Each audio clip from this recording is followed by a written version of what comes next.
right, everyone. We're still in season three of the Girl Uprising podcast.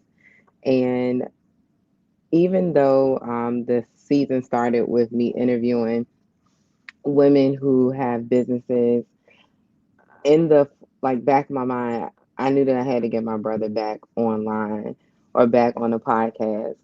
One, because he just defended his dissertation and he's going to talk about what his dissertation is in. I think in a previous episode, he talked about what he was defending. But now that he has defended it and I'm proud of him, I thought it would be great for him to come back on a podcast, shed some light on the current state of education in the United States. So before we get into it, I'm going to let Isaiah introduce himself again and let us know what you defended, like what's your dissertation about, and let us know like when you're graduating and all that good stuff.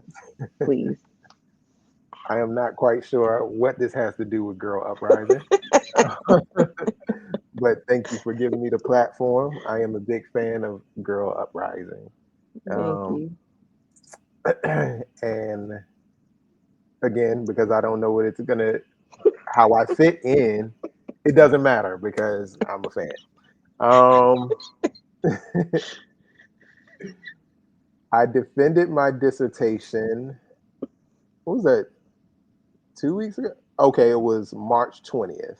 2 weeks ago. Uh-huh. March 20th. The title of my dissertation was Teaching Under the Influence, a multiple case study examining curricular restrictions on full service community schools. Very long topic, Hmm. um, and but it's not as complex as it may seem.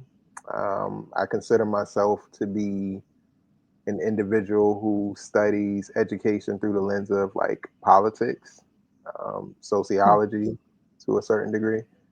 Even though I'm not like a master in those areas, but those areas interest me, and they all intersect with education.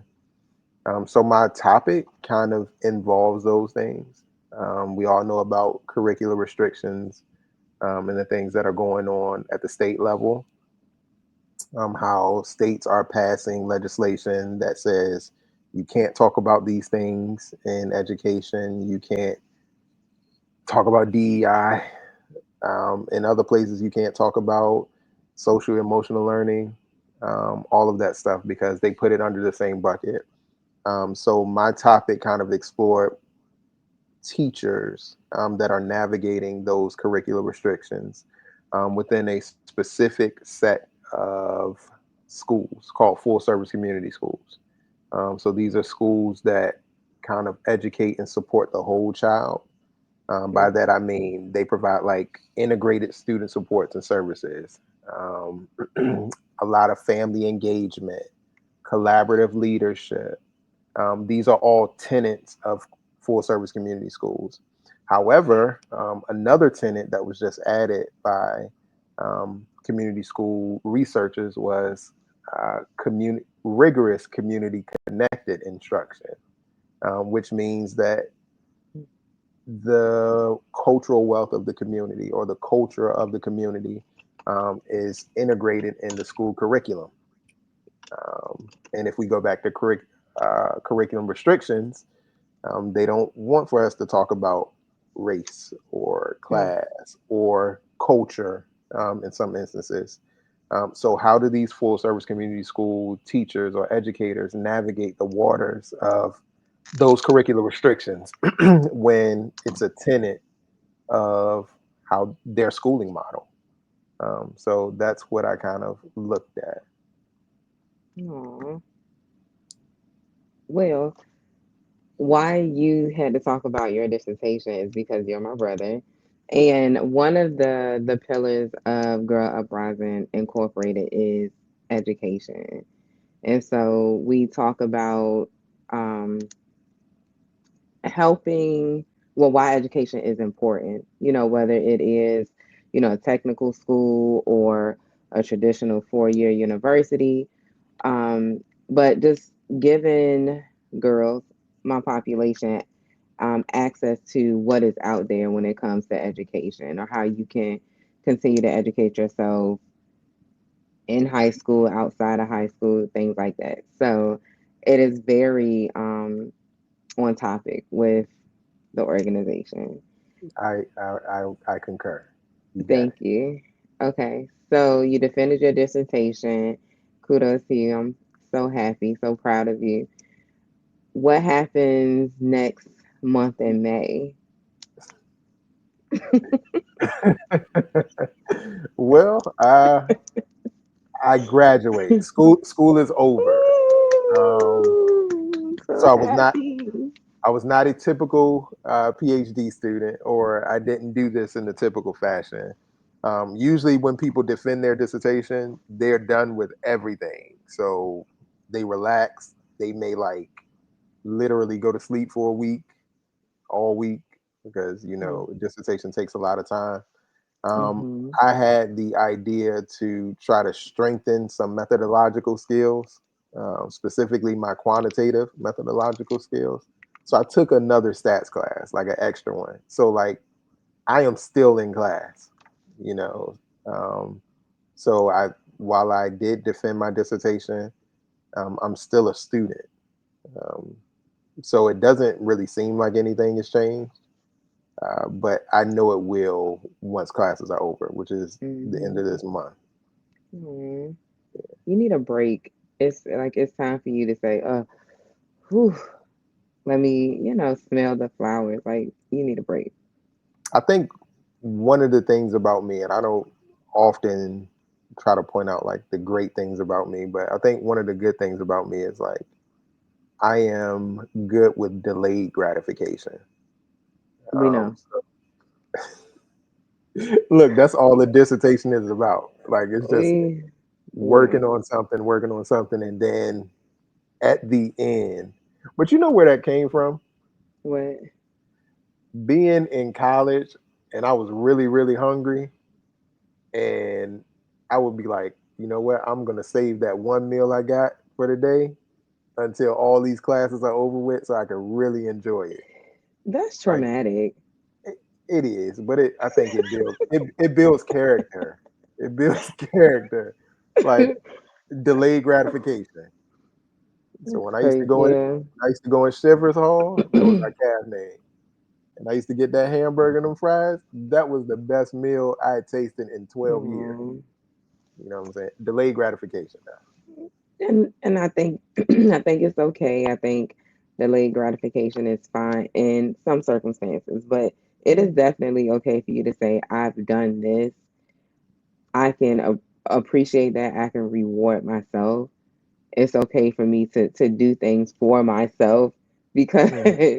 because it takes a lot. It takes a lot of oh willpower, um, just perseverance, like to get through any higher education program. But a PhD, a lot of that is self motivation, and so you still have other life going on.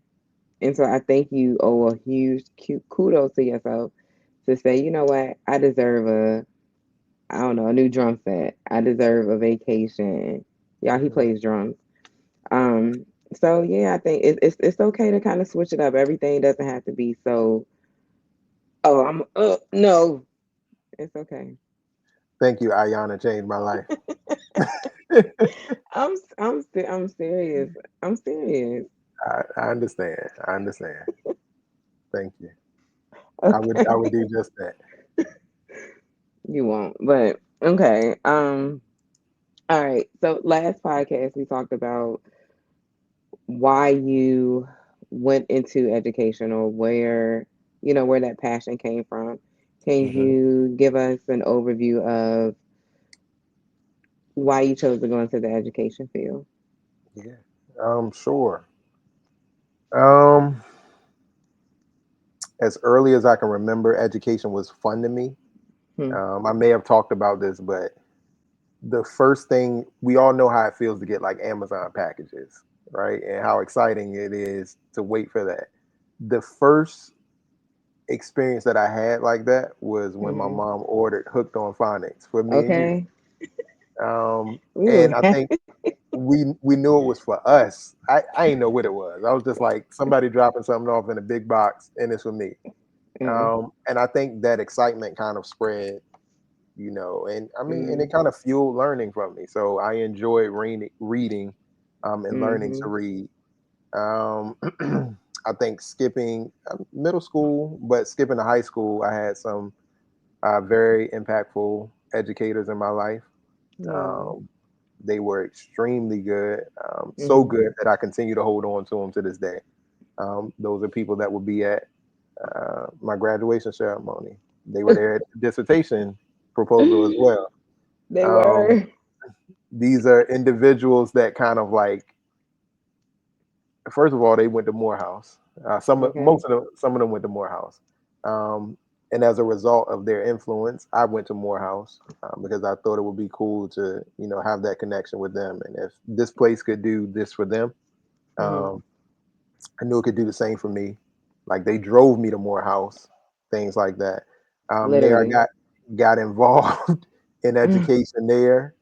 Um, had a teacher from back home move there and gave me a job in education while I was in school. So like I've always been around education. Um, I think mm, my advanced composition class, my sophomore year, Mm-hmm. I wrote a proposal to the city of Newport News, trying to thwart like teenage homicide. And one of the solutions that I found was schools as multi-service centers. And I was like, oh, this is a cool concept. Like after school, everything is centered around the school. Um, hold on to that. Ended up teaching Mm-hmm. because again, I love education. I love like community. My teachers were community. I wanted to be that for other kids um, while teaching. Mm-hmm. Decided to go get my PhD. Had an internship at the Learning Policy Institute where they charged me with doing research on or yeah, research on community schools or Mm-hmm. policy for community schools. So like I said all that to say that my whole life has been surrounded by good Mm. community, um, which led to or kind of bled into education. So um, even my dissertation topic is a passion or an interest or an experience that I had when I was younger. You know what I'm saying? Like I know Mm. the power or the impact of community and education. Like I am Mm-hmm. that. I'm like the Hello. living manifestation of that. So Oh. that has always been a driving force for me. So education has always been like something that I wanted to do. Even if not a teacher, Mm-hmm. I was always within close proximity to it, and will remain there, like whatever I do. Isaiah, so it sounds like you said that your mother, our mother, had a huge influence on Shout out Juanita. the way that we felt about learning. Like our mom was very instrumental when it came to us learning like how to read, write, all of that. She made it fun. And so she would actually get up and make like a little classroom for us and we had to do work every day. So we would do reading, we would write, things like that. So it was fun for us. It was Hmm. fun. And then even when we got into school, we went to a church school. We were very prepared for school. So 6 year old us, we didn't go to like what is it, Public. daycare. Oh, We okay. didn't go to daycare. Like it was our from the house to school. Our mom did a really good job with preparing us. And even when we Hmm. got in school, like our dad reinforced like learning. Like we would do well, we would get something. It was just we knew first of all we knew that we had to do well and we wanted to. Like we were not congratulated. We were, what's the word there? We were, You said not I'm not really, congratulated, yeah, but it was something that would like encouraged. encourage. I'll use that. It was encouraged. So it was fun. Like elementary school, high school. It was. I was never like, oh, I hate school so much. And I think there were little minute things that our parents did that made it so instrumental. Case Like in point, what? do you remember Daddy? This is something that Daddy does all the time, but he always trying to give you something, or like something that somebody that left. He like, Uh oh, it's huh. still working. Do you remember him bringing those two desks? Like he had Mhm. school Mhm. desks, Mhm. and so we actually had school desks in our house. And I Mhm. at that point I thought that was the coolest thing. So Yeah. like I got a school desk, and in my Uh huh. house. So that kind of Mm. like fueled my passion to want to learn. And I, That's I think true. Mama just took up the mantle. She Mhm. always wanted to be a teacher. I think we were kind of like her guinea pigs. You know, Mhm. she did an awesome job. So I want to stop right here and shout out Juanita for being amazing. Go girl. Thank you, Mom. Um, I have you speak about education with such like passion. I have to bring this up. So on TikTok, there is a theme going around where people are saying black boys don't want to go into higher education. They aren't pushed to go into education. They don't want to. And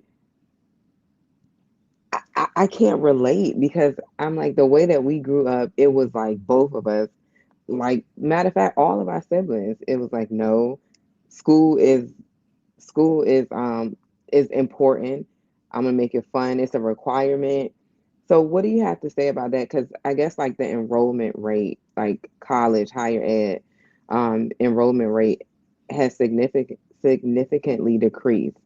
Over the years, and African American men just aren't, or young boys just aren't enrolling. Why do you think that's so? Ooh, that's Kiki. That's a very complex question Mm, that I think involves questions and evaluations of like systems mm, historically. Um, and I am not the authority on this, but I mm-hmm, just read an article. I think it was in the mm-hmm. Washington Post, Okay, and they were highlighting Howard University and okay. the disparity between the men and the women there. Hmm, Um, and I will say I can't remember who the author was, but they do a good job of pointing out some of those systemic issues that kind of act as barriers to mm-hmm, black men pursuing education. I know one of the most recent barriers mm-hmm, um, is this pushback against DEI. hmm, Um, so being able hmm, to the awareness to recognize where there are disparities mm, and try to change those. Now we mm. are no longer able to do that.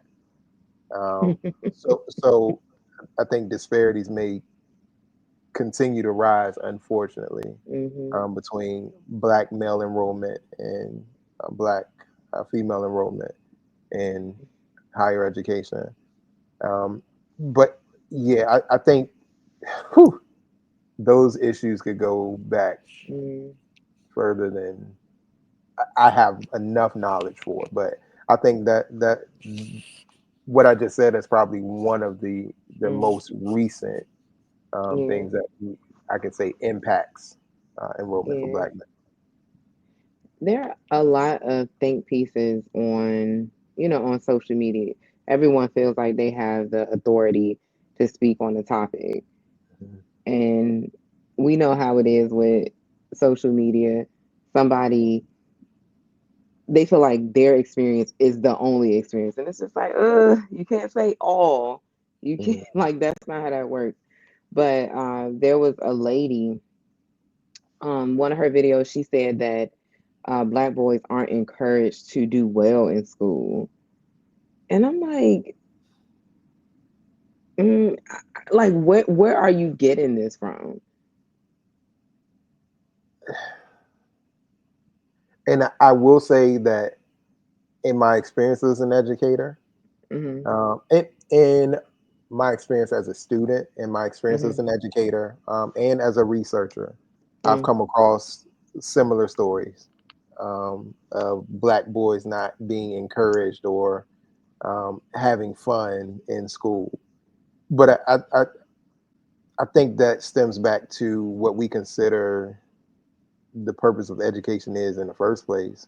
Mm. Like if you are trying to push black boys to learn this so they can go work in the shipyard or Mm. so they can be CEOs instead of expanding their minds and allowing them to be critical thinkers and have autonomy of their own thinking.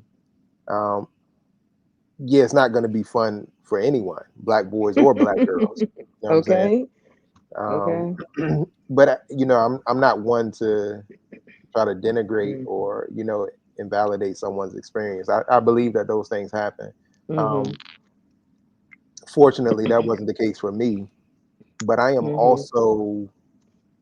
I'm also very aware of how good of an education I had. Mhm. You know what I'm saying? Like in the school district that we came up Mhm.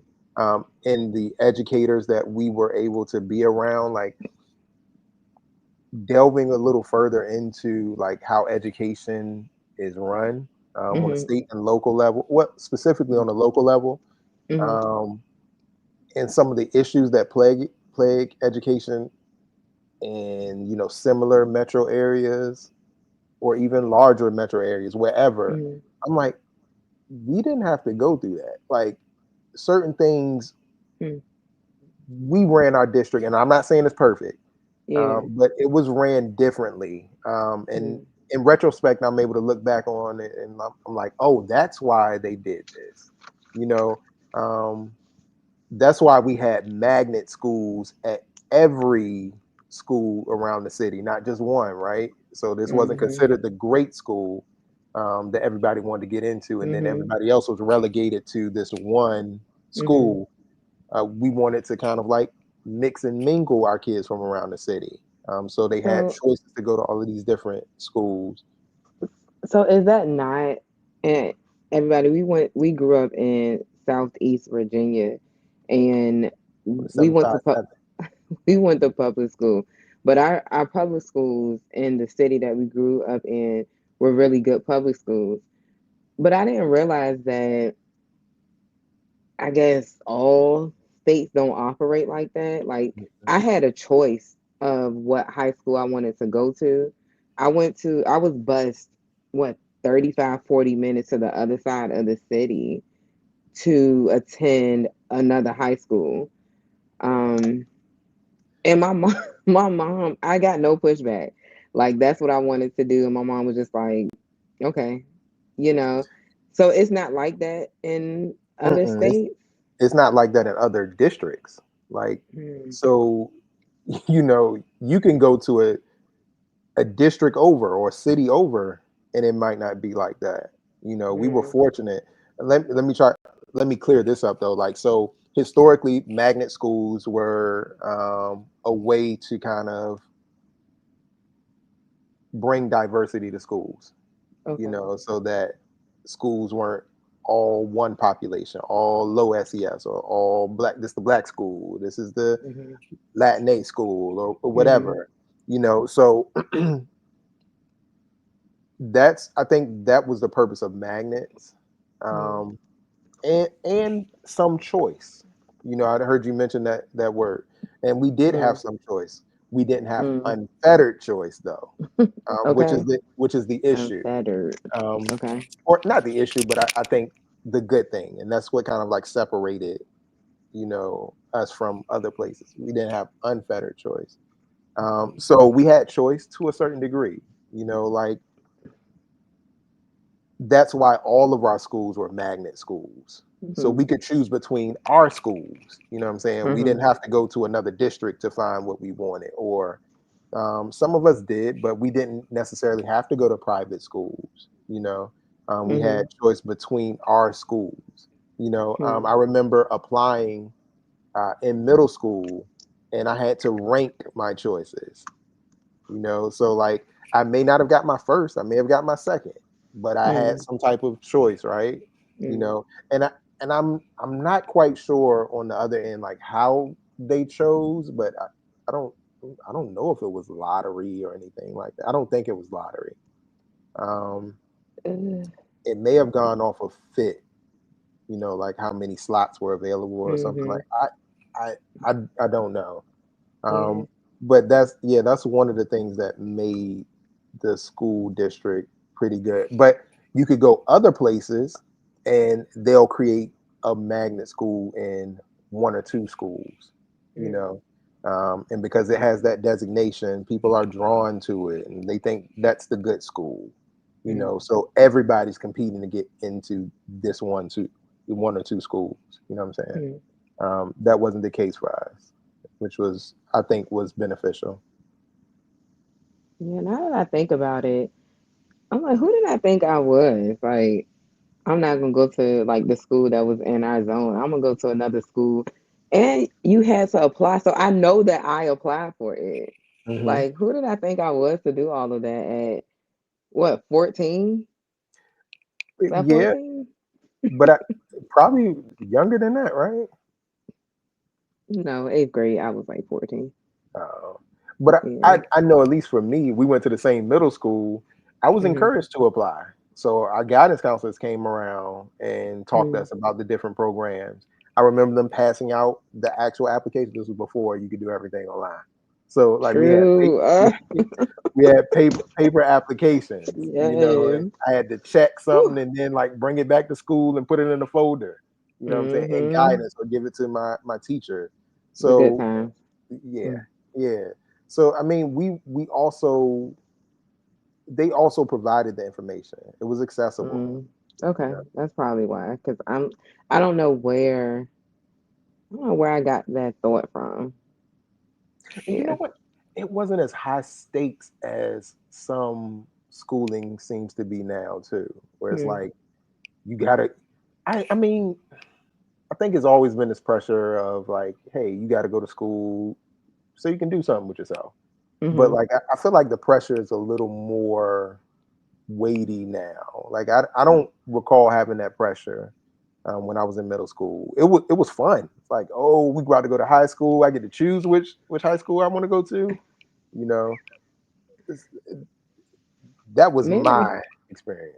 Yeah, I don't remember it really being pressure. It wasn't like, yeah, school was fun. It was enjoyable for me. I don't and maybe it was pressure then, but from the parents' perspective and not from the student.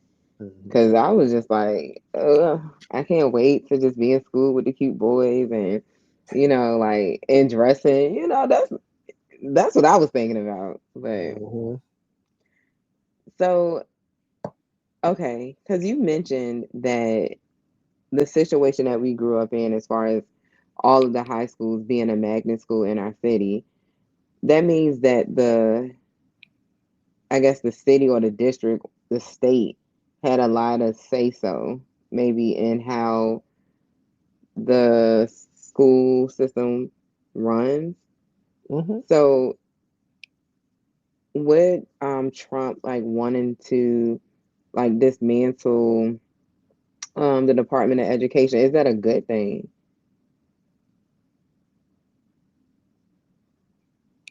A good thing. Mm-hmm. Or what are the pros and cons of that? Because yeah, what are the pros and cons of it? I'll put it like this. Mm. For as long as I can recall, Mm-hmm. states have always been in control of education. Mm-hmm. And there's been some local control as well, whether that's fiscally, because a Mm-hmm. majority of the money that runs our school districts come Mm-hmm. from the state, and the locales. Okay. what the Department of Education does, or why it came into existence, Mhm. is pretty interesting.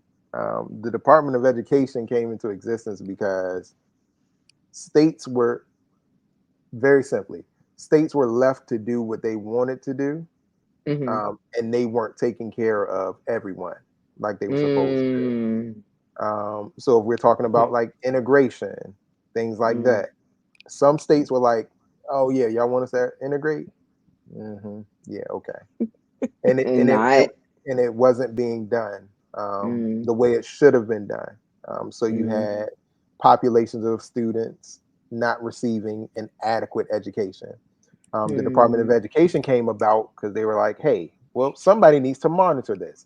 Mhm. So in many regards, the Department of Education is kind of like it sprung out of, it's almost like a civil rights organization. That's what they Mm. do to make sure that everyone gets the education that they need, whether they have a disability or Mhm. they're from low socioeconomic Mhm. backgrounds, or whether they are Mhm. discriminated against.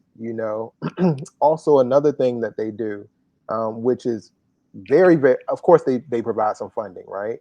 Mhm.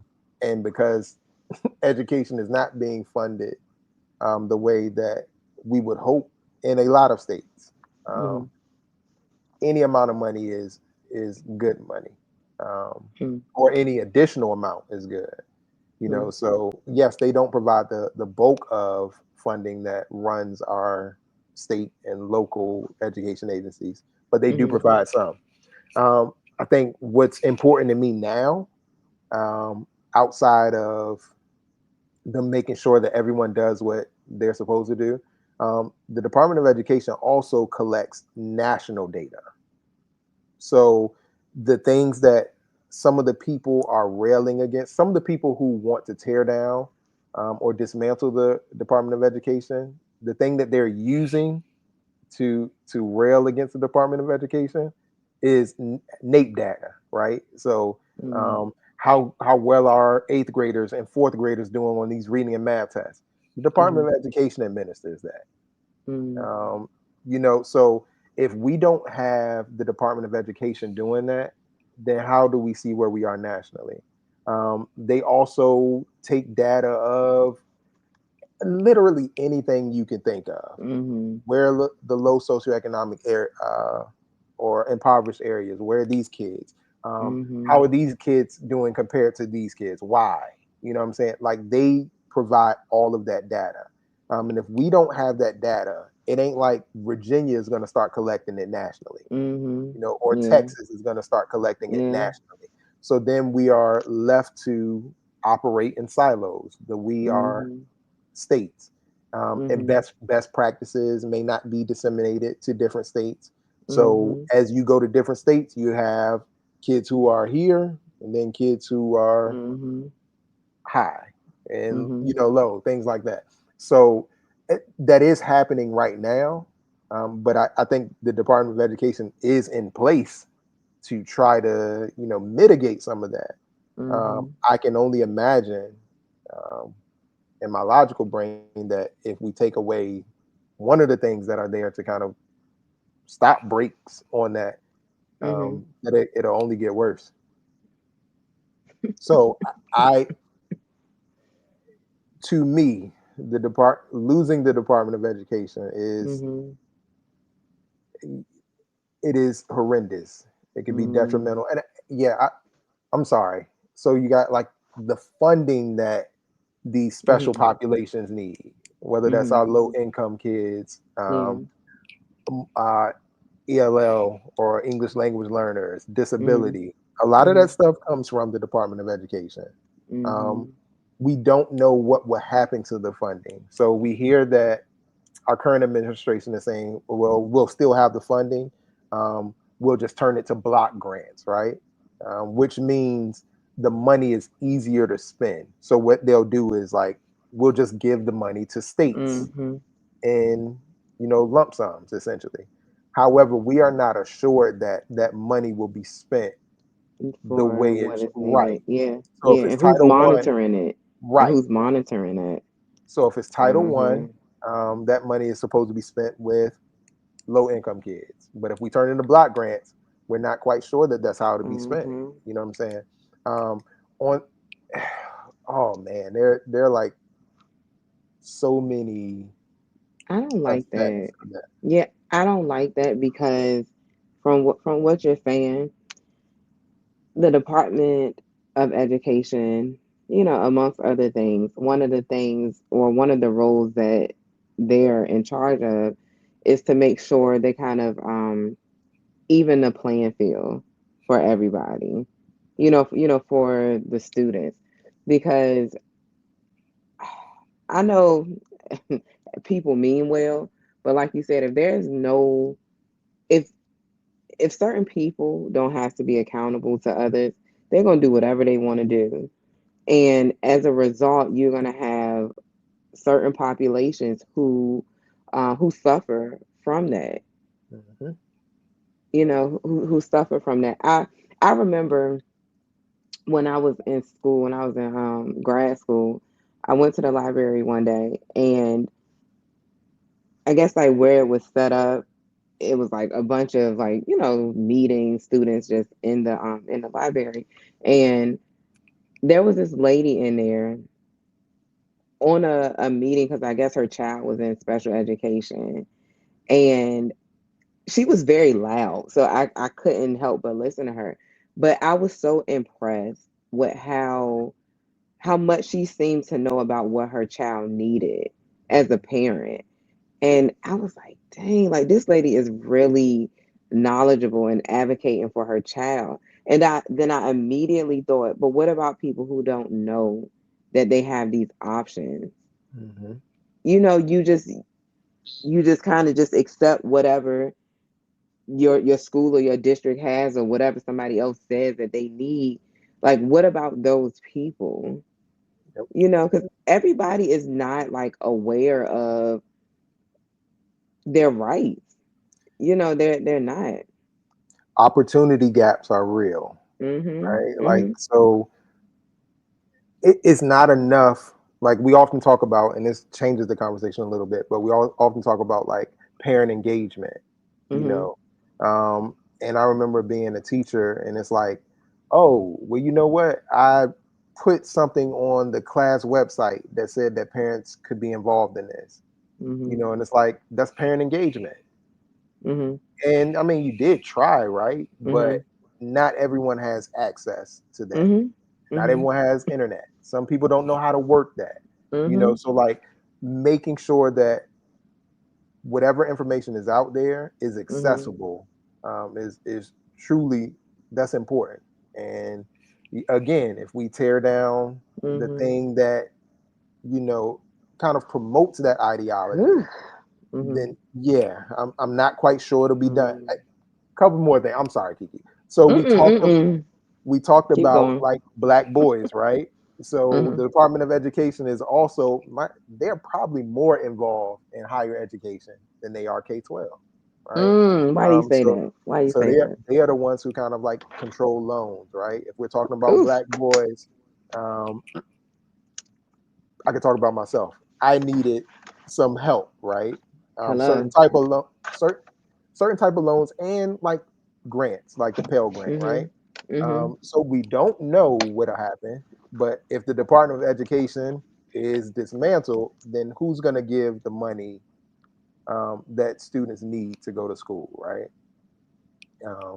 Particularly, or because we were talking about black boys, when they need those Pell Grants, where does that money come from? You know. Okay. Forget just black boys, just people under a certain income bracket. Like when we went to school, right? Had it not been for loans, we wouldn't have gone. And I think that for some like people who um are above above the poverty level, I guess like middle class, because even us going to school we were not middle class at all, right? Mm. So there are certain things that just aren't afforded that just weren't afforded to us. We had to learn it later on in life. But somebody who I don't know where middle class starts and ends. Who knows these days? But you may look at college at a state school and like, oh, it's $10,000 a year, right, for your child to go to school. And you're like, that's payable. But when you are like under the poverty line, that seems so much to you. Hmm. And you're just like, I can't afford that. My parent is not gonna help me with that. So it's like, why should you still not have the same access to a quality education as someone who can afford it? Yeah. I, You know, it makes me upset because I know that had it not been for those loans, we wouldn't have been in school because who in the family was going to give us thousands of dollars or who was even saving the money for us to go to school? And I think some people are just really not in touch with reality. They think their reality is the every is what it is, and it's like, yeah, you could. And I'm going off on a rant because I just have to, but it's like, okay, just think about it. We didn't have to go to school at 18, but what were the alternatives? We could have gone into the military. Yeah, okay. Could have gone into the work field, making a certain amount. It would have took us way, way longer to make a certain amount if we didn't have the degree. Like things have definitely like changed a little bit from when we went to college, but people that degree means something. It meant a lot, a lot, a lot, especially like 10, 15 years ago. yeah. Yeah. I mean, it's the reason why we did it. You know, supposed to open some doors for us, and like you said, it did. Mhm. Um, but we want to make sure that those doors are still open for the generations behind us. Mhm. You know, Mhm. Yeah. and I'm not quite sure that that's happening, or we're moving in Mm. that direction. Mhm. You know? Mm. Mm. Because I don't know what it's like to be a black man or a black boy. Um, but do you think that it's important for young boys, black boys, to pursue higher education? And if so, why?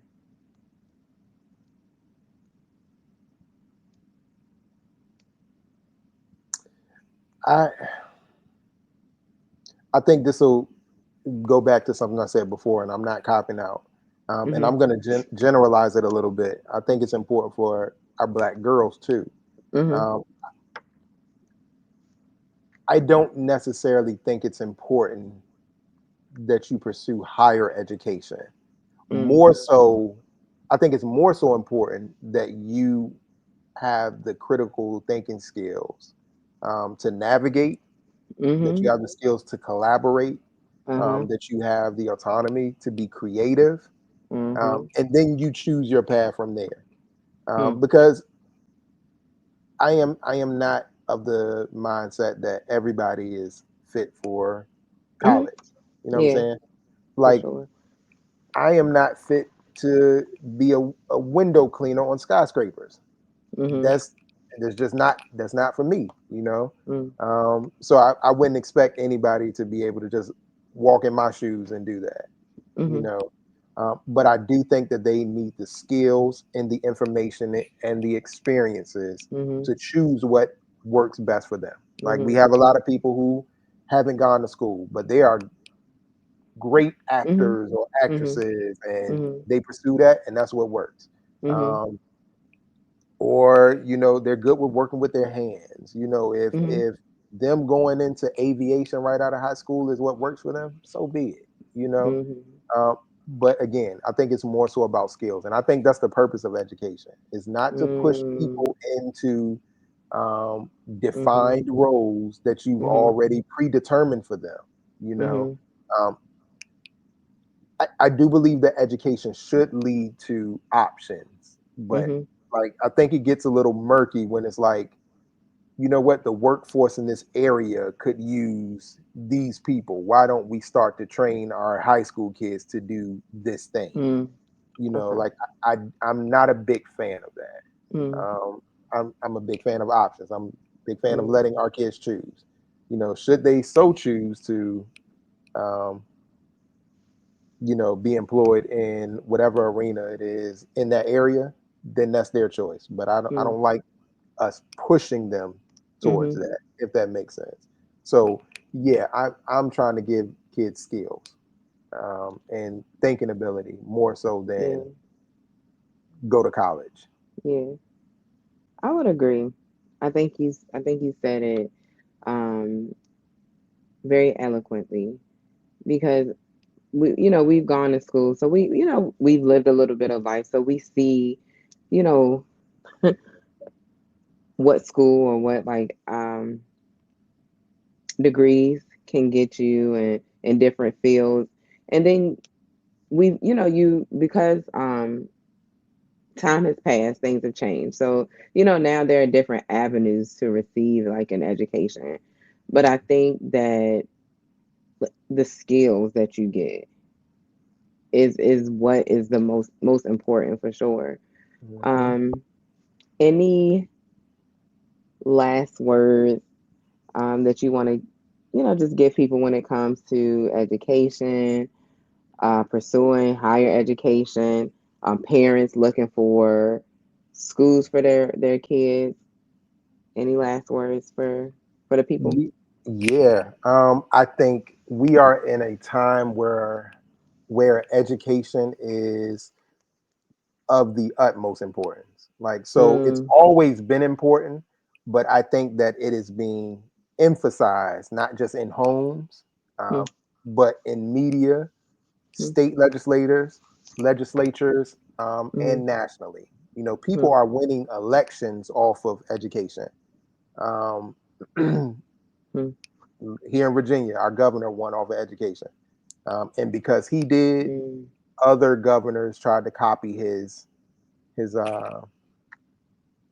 that technique, because we have elections in off year, so we typically are the first. So mm, we're like a bellwether. Like if it works here, then we'll try it in other mhm, states. He mm, won off of education, and certain legislatures are continuing to win off of education. So mm, it is important.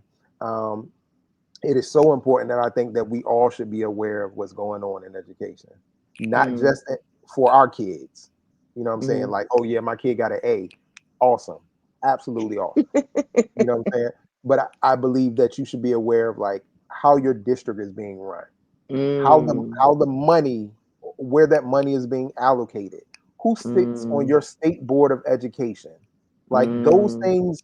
Who's on your local school board? When is the local school board election? mhm, You know what I'm saying? mhm, Because with school boards, a lot of these things, especially with local school boards, those are, I won't get into that.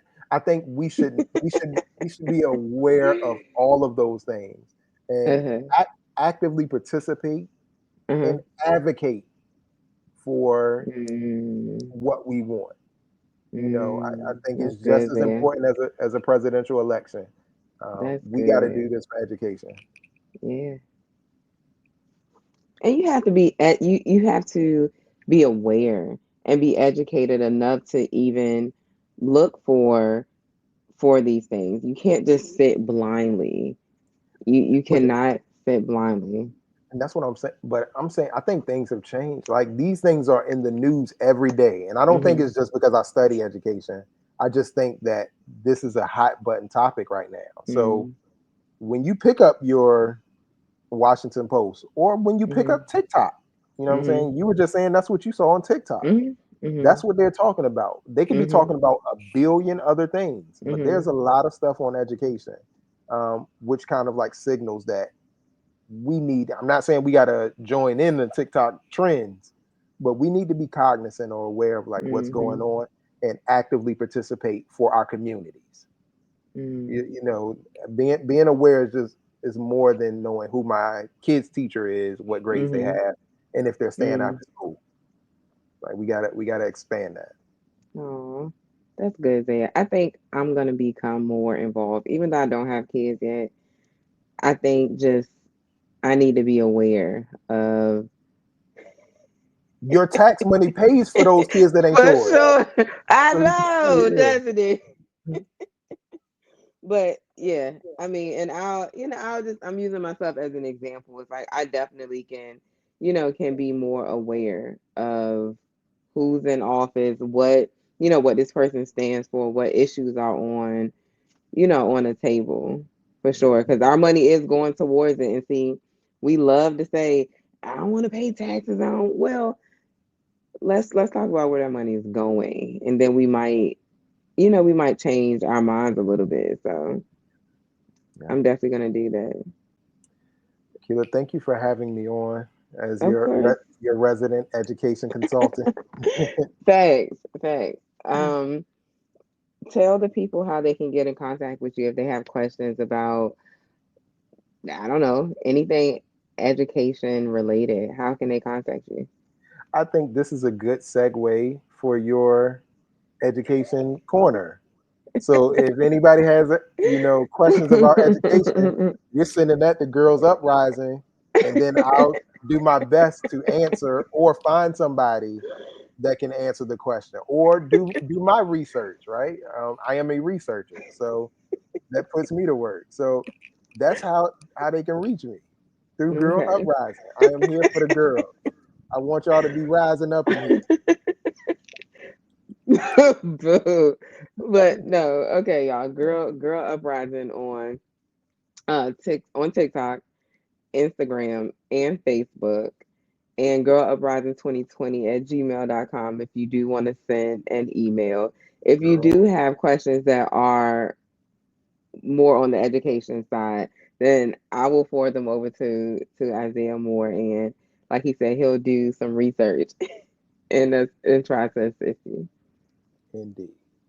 All right, thank you, Zaya. Thank you, Keela. Have a nice one. Bye.